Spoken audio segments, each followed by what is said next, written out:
Hey everyone, and let's talk about Vinera Fennes, our latest collab unit, so to speak, with Dwarf Divisions. And yeah, that was kind of unexpected. I was still super sure that we'd get FMA, but apparently FMA is going to replace the next raid event, which should have been Luna Freya, but Luna Freya would then release before Noctis, and apparently that is not going to happen. Because Gumi doesn't like to mess up the JP schedule, apparently. But anyway, we'll talk about units in April later this week or this weekend. Or on Sunday, I will do the monthly outlook or the prediction video again. So I hope you guys are looking forward to that. I know you like these kinds of videos. So yeah, I'm gonna prepare this today or tomorrow. We'll see. But it's gonna release on Sunday, just the day before the final day of Dark Visions. Pretty good timing, I guess. But today's focus is Vinera. So let's get right into it, right? So in her base form, Vinera is a breaker, a super strong breaker, that I should say. And she also deals physical dark damage. In her Brave Shift, she is a physical dark finisher. Although, I can already spoil this one, she isn't all that great when it comes to damage. Rest of it is pretty cool though. So, let's check out her skills. The skill descriptions are pretty long, so the pictures are actually a little bit smaller this time around, but we'll get to the part where we only have 3 to 4 skills, and that's, I believe this starts with Final Fantasy 15. But anyway, as you can see, I need to actually magnify this view over here on my screen, or on your... Oh, I can magnify this. Cool. Alright, so, as you can see, she does have some pillaging ability where she steals an item. She also can do some physical damage, and as you can see, the damage is super low. It's 30x, which is basically nothing. It is a full breakdown, 80% breaks to all, just like Van does, just like Envy Lock does, so nothing too special. But she also has a Stardust Ray chain attached to it, plus a dot damage over time, which is the physical damage 40x per turn for 4 turns. So the damage over time actually hits harder than the attack itself, which is kind of funny, if you're asking me. The Umbral Dagger is a dark resistance in peril. It also imbues herself, so all her abilities, they feel like they're super stacked, as you can see. And it also increases the LB gauge of hers by 10. Now, another thing to note is her Condemning Blade, which has a 25% to inflict death, but if it doesn't, and most bosses are immune to death, she will deal 60x physical damage, which is imbuable in this case, so keep that in mind. And she also applies a dot for 30x damage, and she also increases human killers by 150 to only herself, and also increases LB gauge. So as you can see, she's all about LB gauge fill to herself, a little bit of damage, but it's most of the things she does is actually her own support or kind of team support. On a cooldown armor cleaver, she has the 85% breaks, which is kind of usual these days to lock 85% breaks behind cooldowns. But really our focus should be the ability called Marauder's Blade, as this is our very first 90% defense break. So this is one of the cooler things, and it is a stacked ability once more. Not only is it a perfect dispel, remove all buffs, it is also a attack and defense 90% break, and after these breaks run out, they immediately become 85% breaks. So you don't have to worry about breaks, they are still 85% after the 90% breaks run out. That is pretty decent, albeit very short. But this is what we get for 90% breaks. Lock's 90% breaks. Lock has a 90% break. Yeah, his attack debuff is also only 2 turns. Lightning, Neo Vision Lightning also has 2 turns of 90% spirit break, for example. This is what we're gonna have to deal with for a few months, I believe. when we started to get the 85% breaks, they also lasted only 2 turns, and now we are at 4 turns. And I truly believe by the end of the year, we will have 4 turns, 90% spirit, defense, attack, and magic breaks. I mean, magic is the last one missing, so it is only logical that we will get 90% breaks for 4 turns sometime down the line. I would expect later this year, fall or end of year actually. Alright, so yeah, 90% break, super good, but this is Dark Visions mainly. You're not gonna ever see trials really needing 90% break. It's nice to have, just as it is nice to have Near Vision Lightnings, 90% spirit break, but it is not game breaking, so to speak. Alright, on the passive side of things, as you can see, nothing really too fancy. She can steal Gale, she has the 6x damage modifier cap, as you can see, or chain modifier cap. You should actually equip a Trustmaster, Super Trustmaster, as she gains 50% LB damage, 50% attack when wearing a dagger. So yeah, she's pretty decent. Oh, she also has 150 Human Killer, she has 100 LB damage without any condition, she has 100 attack, equipment attack when dual wielding, and she's got another 50 over here, so she's super easy to gear, and you will see that in a minute. Her limit burst, as you can see, oops, that was one too far. Her limit burst super stacked again, it does a lot of things, but mainly increasing modifiers. Now keep in mind, her limit burst, as you can see, it's only an 80x modifier. It also does a 50x damage over time effect for the following turns. But yeah, I mean, we will be talking about her 300% LB boost in a minute, but keep in mind, even with 300% LB boost, 80x modifier is very low. This is something you don't want to see on a physical DPS. Alright, so let's talk about the Brave Shift stuff. Let's zoom in a little bit. It's actually very small. So more of the same, honestly. The real differences start at the bottom, and that starts with Shadowcast. So her Brave Shift is actually really support-ish. She gains 6 evasion stacks on her own, but what's more important are the last 3 abilities. Shadow Serpent. This one is a 25 dark magic and physical amp for the whole party, which is pretty sweet. But the real kicker here is evade 4 physical attacks for 4 turns. This is crazy good. Just imagine you need to activate Mastermind Zorn's passive Smoke Bomb, which is 5 stacks of evasion, but this is only once per fight unless you kill him. She, on the other hand, has a 4-turn cooldown to apply 4 stacks of Mirage. This is super cool. And with the news out that the next Dark Visions final boss is not a plant boss, but in fact Ashura, we might actually see some use of that ability. Because Ashura was our Dark Visions number 6 final boss, and if it's actually the same, just with higher stats, you're gonna need 4 stacks of evasion. So this might be something to keep in mind, and she might be the actual MVP for the Ashura fight. But we'll see. Next up, Heavenly Blade is a 100 LB damage increase, 300 attack, the usual pretty much. But Man-Eater Dagger is the real kicker here. It is a 150 human killer. It's a Groundless ability or Magnus ability. I think it has the Magnus icon in the game.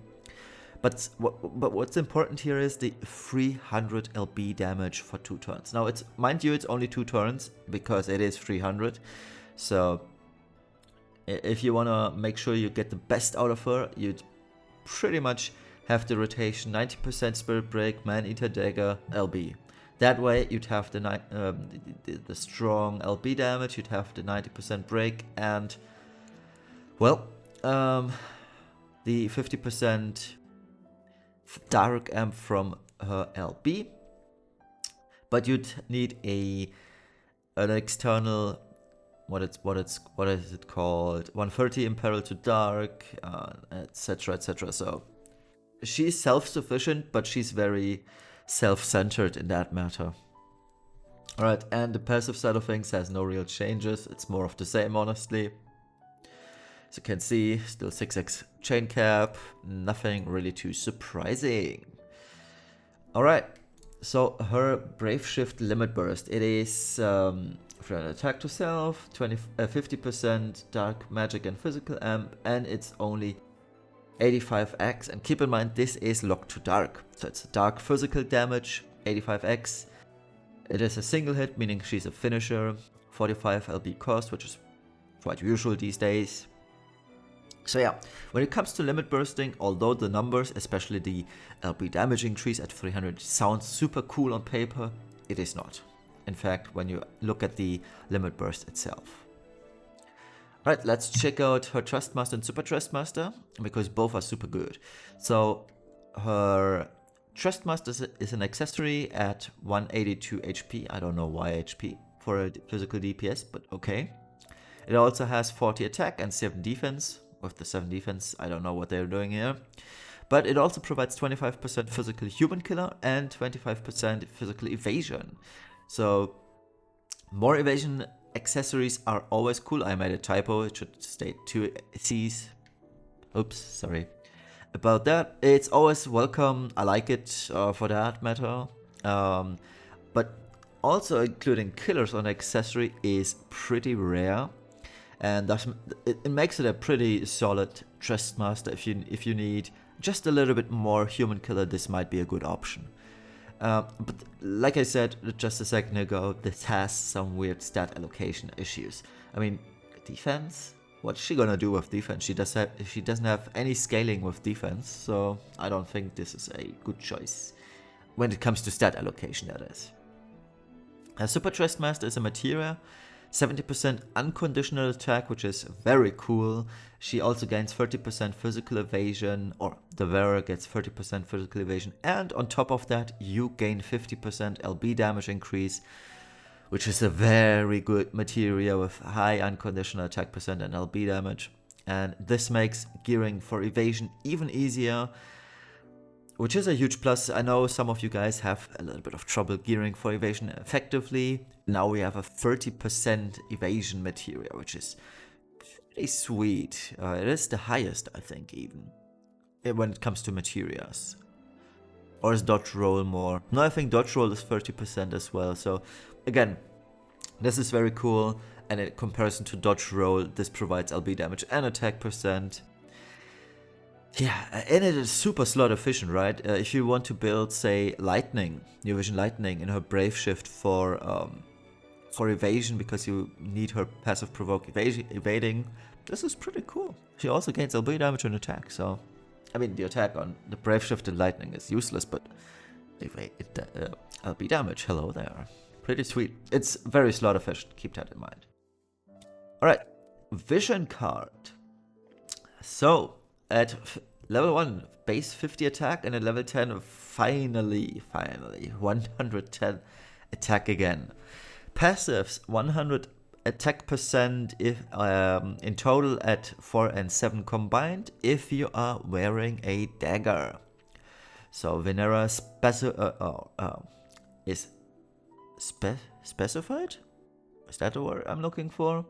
Specializes on daggers, that is the word. She also gains 50%, or the wearer, if FFBE or War of Division, gains 50% physical human killer, which is cool. But keep in mind, human killer is the most abundant killer type, so getting 300% human killer is probably the easiest thing to do these days. But anyway, so 110 base attack, vision cards are back, which is super good. If you missed, for example, Riku's vision card, you've got another chance at a super strong base attack card. Dagger users rejoice. I know we've had some in the past. Say Locke, for example, likes to use daggers. Vinera uses daggers, and I mean, we have Tonberry's knife. Tonberry's knife is pretty sweet, but you're probably gonna end up using this vision card on herself. But at the end of the day, I feel like While this is cool, it frees up a materia slot for human killer if needed, but you may actually never use this. Especially on herself, because she's super easy to gear, and you will see that on the next slide. But technically, this is a super strong vision card just because it has 50% human killer. But keep in mind, the good things are tied to daggers. And from my point of view, daggers are some of the least used weapon types still. I mean, most of us are using katanas, swords. If you're using a true double-handed damage dealer, you're either using Black Sparky or a greatsword. It really comes down to, are you using daggers? If you do, and if you're facing a human, this is obviously the best vision card you can use. But other than that, I find it kind of niche too. But again, we are sometimes using Riku's vision card just because it has 110 attack. So this might end up getting a lot of use just because it has the most base attack. But on the other hand, if you look at it strictly from a utility point of view, this has some very strict restrictions, daggers, and it has to be an FFBE or War of the Visions unit. I'm kind of torn on it, to be quite honest. I think it's a super good vision card, but on the other hand, it just doesn't make the cut, just barely because of the dagger requirement. We'll see though. I'm seeing good things ahead for this vision card just because it is 110 attack. So let's talk about the potential build. And as you can see, I've picked a very little equipment slots. So this build has 300 LP damage, she's capped on attack percent, and she's capped on true dual wield equipment attack. Now, I'm using Ravenheart because most of you guys have that one, but instead of Ravenheart, you could use Warlord Godlegs. Those have 100% equipment through dual wield, so you'd overshoot a little bit, but gain more attack, flat attack. So as you can see, she has 3 complete free materia slots. She's using her own STMR, which is the optimal way. She has 1 free accessory slot. You have a free Esper slot. This is very cool. Now, you don't need to use Thornberry's knife, mind you. You could use something entirely else. You could use a sword and use a different vision card, because currently for this one I'm using her own. So when it comes to gearing, she's super easy to gear. You have 4 in total slots that you can use with whatever you could do. You could use some resistances, you could fit in more killers. I mean, with this gear, she has 200 human, which is sweet. 50% from her vision card, but she's so flexible, it's going to be super easy to cap any type of killer with her. Just because she has 3 free slots, materia slots, and 1 free accessory slot. It is so good when it comes to gearing. But keep in mind, her damage is still low, so she is a utility unit first and foremost. So how does she fare in the meta? She's absolutely unique due to her 90% defense break, but my opinion on her is she is a pure Dark Visions bait unit. And what I mean by that is, if you're interested in Dark Visions and want to get the highest damage and highest score possible, you want to pull for her. But because this has a downside, and that is her burst damage is low. It is below Neovision's Awakened Bards, for example. And her sustained damage is very low. It is even lower than Neovision's Log. And Neovision's Log is quite an old unit, so you can expect his damage to have fallen off significantly, and she is still below that. On the other hand, Vinera provides some very nice support for the party, 25% Dark Amp and 4 stacks of Mirage. As you've seen, she's super easy to gear. And what I really want to stress here is the comparison with Lightning, because they fall into the same ballpark here. Lightning is the 90% Spirit Breaker, Vinera is the 90% defense breaker. And when it comes to Near Vision Lightning, she has a lot of room to grow still, especially when it comes to damage, while being superior already in comparison to Vinera. While Vinera, she already reaches her plateau and she never grows from here on out. Her only growth potential is in killers, but the same applies to Lightning. Lightning is so strong that she has a lot of room to grow. The better the gear becomes and the more slot efficient the gear becomes, the more damage she will deal. While Vinera, she's already capping out. And that's what makes Vinera, compared to Near Vision Lightning, a very, I don't want to say bad unit, because Vinera is super good for her 90% break, but when it comes to damage, she's bad. Plain bad. There's no way other than to say it like this. And yeah, so for Dark Vision's high scores, her only role is going to be either chain supporting or be a discount finisher. So that is my issue with her. Which also begs the question, should you pull? If you want to score super high in Dark Visions, yes, you should, absolutely. For the physical final stage, for example, you really want her. You really want someone to break 90% defense for the 5 additional DPSers, and you're gonna have a good time. But the same applies to Lightning, for example. On the final mage stage, you're obviously using Lightning to support your magic DPS. Same reason applies to Vinera. You want her for Dark Visions because she's the best at breaking defense. But she's utterly useless for literally everything else. You don't need Vinera for trials. Is it cool to have a nice 90% defense breaker? Of course. It is just as nice as having 90% spirit break with Lightning, but Lightning is absolutely not needed for any of the upcoming trials. She is not needed for the current trials. Same applies to Vinera. You don't need a 90% defense break for trials. It is nice to have, but the world is not gonna end if you don't have it. 85% breaks will carry you still through all the content. This is Dark Visions only. But if you pulled Near Vision's Lightning for the same reasons as above, you want to pull for Vinera too. This should be a no-brainer for you.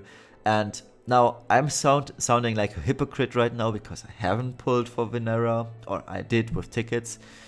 And to be quite honest, I'm still wondering whether I should actually pull. I really don't want to pull because my last 2 runs, A, Lightning, B, Faris last week, they really ruined the fun of pulling for me. And this is, how should I put this? I'm more like a 12-year-old kid who's mad at his parents because he didn't get the thing he wanted. Pretty much kind of thing for me right now.